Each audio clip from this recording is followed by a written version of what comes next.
Welcome back to another Explainer, where we take complex, massive stories and break them right down for you.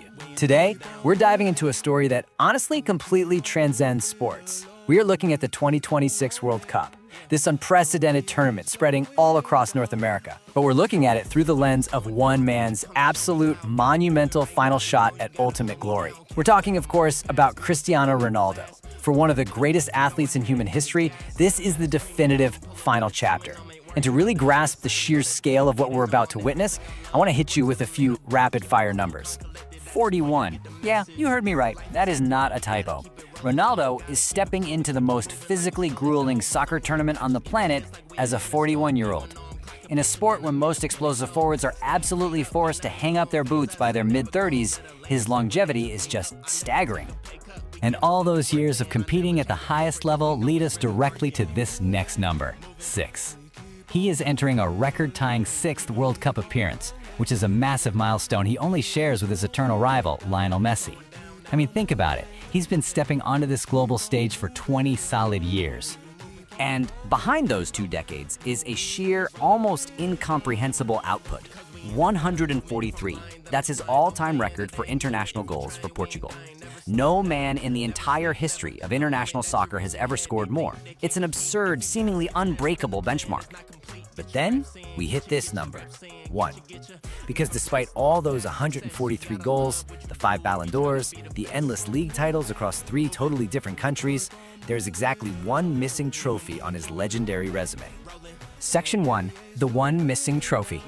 Think of this as his ultimate boss battle. Moving on to Section 2, from teenager to icon, 2 decades of glory. Look, as you know, he wasn't always this hardened veteran carrying the hopes of an entire nation. Way back in 2003, this raw 18-year-old kid from Madeira made his debut against Kazakhstan. He walked into a dressing room full of absolute giants like Luis Figo and Rui Costa. Former Portuguese Football Federation director Godinho actually noted that it was those veterans who gave him the tough talk he needed to build that legendary winning mentality. By 2006, he makes his World Cup debut, grabbing headlines for that infamous cheeky wink against England. Fast forward through his career, leading Portugal to Euro 2016 glory, scooping up Nations League titles in 2019 and again in 2025. He's evolved from this flashy trickster into the ultimate veteran standard bearer, leading us right up to 2026. Which brings us to Section 3, the ghosts of World Cups, frustration and tears. Now, historically, the World Cup has been a stage of immense frustration for Ronaldo.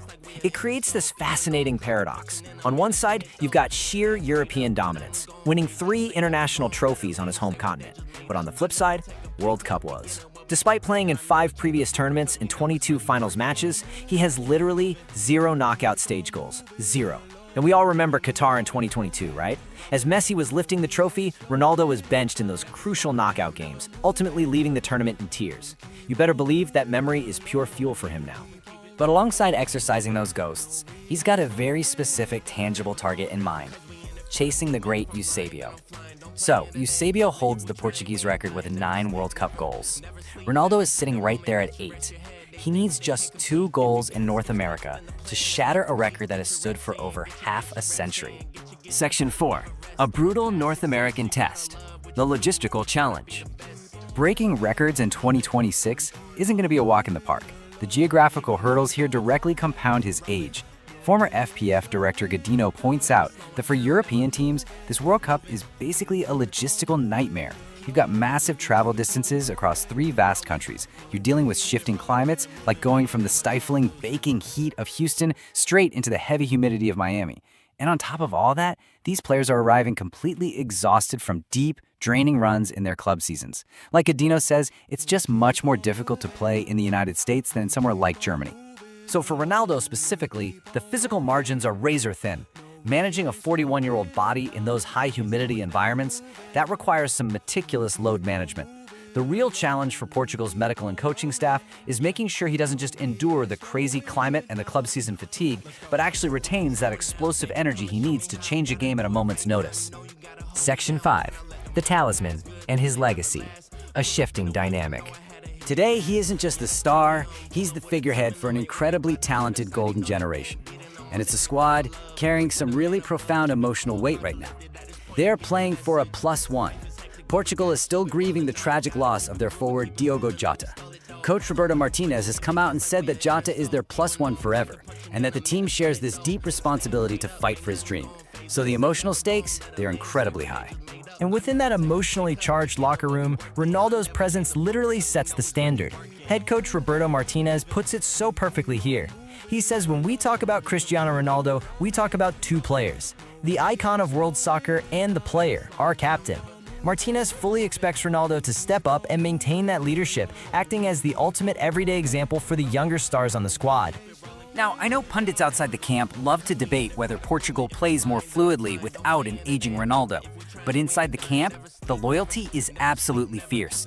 PSG star Vitinha makes it crystal clear. He's one of the greatest players in history. I hope we can win the World Cup with him and for him as well. And you see that exact same protective sentiment from players like Bruno Fernandes. This squad is fiercely loyal, and they really want to help him secure his ultimate prize. All right, Section 6, the final World Cup countdown, the Group K gauntlet. Here is the immediate path Portugal has got to navigate. On June 17th, they kick things off against DR Congo in Houston. Then, they stay put in Houston to face World Cup debutant Uzbekistan on June 23rd. And Godinho notes these two games are absolutely critical to building immense psychological belief early on. Finally, on June 27th, they travel over to Miami to face Colombia, a team ranked 13th in the world, boasting serious technical talent like Luis Diaz. It's a group that demands total, uncompromising focus. As he steps onto the pitch for those crucial games, I want to leave you with one final, totally mind-bending Currently sitting statistic. exactly 27 goals away from reaching 1,000 career goals across his professional journey for club and country. Just think about that. 1,000 goals. It's an unbelievable achievement that perfectly encapsulates over 20 years of relentless, uninterrupted excellence at the absolute highest level of the sport. So that brings us to the final lingering thought of this explainer. The human body isn't eternal, right? But the legacy he's built already absolutely is. He's battling extreme heat, travel fatigue, the ever-changing tactical evolution of the game, and of course, the relentless march of Father Time. So, as the 2026 World Cup kicks off, I want to leave you with this question to ponder. Will the legend finally conquer the only trophy that has ever told him no? Thank you so much for exploring this fascinating journey with us today, and we will see you in the next explainer.